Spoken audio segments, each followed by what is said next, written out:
We are in the late game, and it's Druid versus Druid. We are both using, obviously, Druid Sub Glue, because on this map, it's the best strategy. And I didn't want to show the rest of the game because it's boring. Anyway, we both leaked lives, we have our Druids, and I start slowly rushing him. I'm preparing my first strike, and I'm ready to defend any counter, but as you can notice, I'm not selling any of my Druid farms, and I still have 2.2k eco, because defending one fortified bot should be really easy for him. Anyway, he should start first strike microing, and he should sell at least like 10 of his Druids, just to have enough money on hand, because he needs more pop last around his boosted druid, because don't forget, it's round 33. What he's doing is good for round 30, but not for round 33. Anyway, we are sending him a second fortified BAD. We are still not selling our druid farms, we are still not allowing, because this should be a simple defend on his end. This map is pretty easy to defend, let's say 3-4 fortified BADs, but I would sell a few druid farms on his end, because he really needed that Avatar of Wrath, because he didn't get enough damage on his first fortified BAD. I sent him next one, and I use balloon boost. As you can see, I have Energizer as well, which reduces the cooldown of my abilities. He is countering me, but I am vibing, although it is a little laggy. Guys, this game is so laggy when you turn OBS on, and it's getting annoying. Anyway, you can see his fortified BAD is getting pretty far. He got his Avatar of Wrath. We are just first strike microing. We have our Avatar of Wrath. We don't have our Superstorm, but we have our glue. It will be enough for a few DDTs. However, if they pass the submarine, the reactor, they will not be decamoed, and it can be a problem. So, but as you can see, we popped the fortified BAD round 34 right next to the watery thingy, and that was a really simple game and a really simple win. So we are facing Denmark again, and it is again Druid Sub Glue versus Druid Sub Glue on Glade. This is not gonna be a late game. That's why I'm not gonna cut anything out of here. I want to show you the placements. So my placements are better than his. That's a fact, because me and Ninja Yas were like, we have been no-lifing Druid Sub Glue, and these placements are way better on Glade, because you want your upper Druid to be hitting balloons on top, and then to micro it on first, so it can pop the balloons and help the second Druid as well.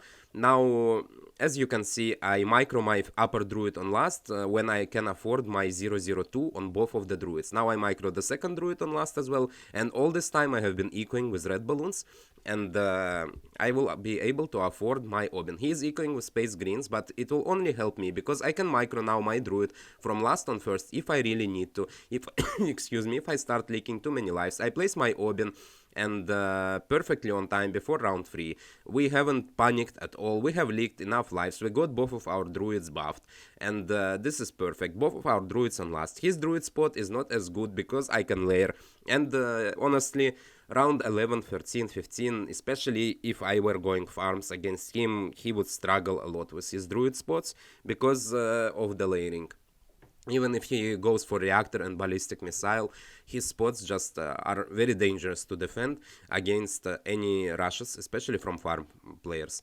Anyway, we are just ecoing, we are max ecoing. I have been playing a lot of Druid Sub Glue, and what I have realized, it's most of the times, unless you are facing engineer, it's better to just max eco instead of going for early Druid farm, because this eco is going to pay off a lot of times. And if you are not facing greedy farm players, then you can just get your druid farm round 13 and then keep ecoing, and that will help you a lot. You will have way more money than if you go for early farm, because this early eco is extremely important, and it will take you a lot of time to save up for your first druid farm. What I see many people round 5, they start space pink ecoing and save up for the druid farm. They will get less money than I by max ecoing. Also, notice how I do it. I go for my 103 druid on last on the top, and he has done the same thing on his end. This is cheaper than going for the lightning, and it is better because the faster firing on the druid, I mean the speed that increases on the druid, is more efficient than lightning. And we will end up getting lightning when we need it. Before like round 11, round 13, we will have our lightning. But right now, we need as much money in our eco. Also, you can notice I have been ecoing round 5 with group greens, round 6 with space blacks, and round 7 we will max eco with yellow balloons. Now, as you can see, our druid pops the balloons immediately, but his druid will be facing a layering issue. So right now it might not show off because of how good 103 Druid is. But as you can see, he started getting overwhelmed. He had to go for lightning. We don't need this $850 upgrade. And we are vibing on higher eco right now. You see he had to stop ecoing, switch to blacks, but we are still max ecoing with yellows, because until round 8 you really don't care. Round 8 you have to be careful. Against farms you probably want to start space ecoing immediately round 8, and versus druid versus druid, if you know how to play, you can grid a little bit more. Plus, given that my eco is already so high and that he is not anti-stalling at all, I eco it a little bit harder. So I have 900 eco at that point, and we are at the very least 100 eco ahead of this guy. So, and he's like one of the top players as well. Anyway, guys, he's sending me Region Zebras. Shouldn't do anything at all. We just get lightning on our druid and we are vibing. But again, that delays our reactor, so round 11 is gonna be way harder. Now I get my 0-2-0 druid.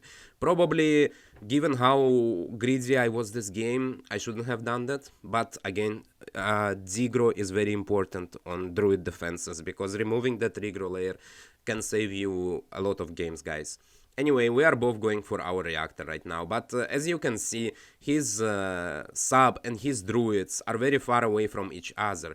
He's balloon boosting at us. Rush, we get some defenses, we use our tower boost, and we should be fine. Because of OBS, my tower boost was a little bit delayed. I shouldn't have leaked a single life. He's crying, but I'm wowing because I'm angry from that. I shouldn't have lost a single life. Now we have so much money, our eco is way higher, and we can rush him while getting eco from that. He has no reactor, so I bait him and I send him a huge rush now. He gets reactor boosts, but it's too late, guys. I hope you enjoyed this one, guys. See you in the next one. Hit the subscribe button.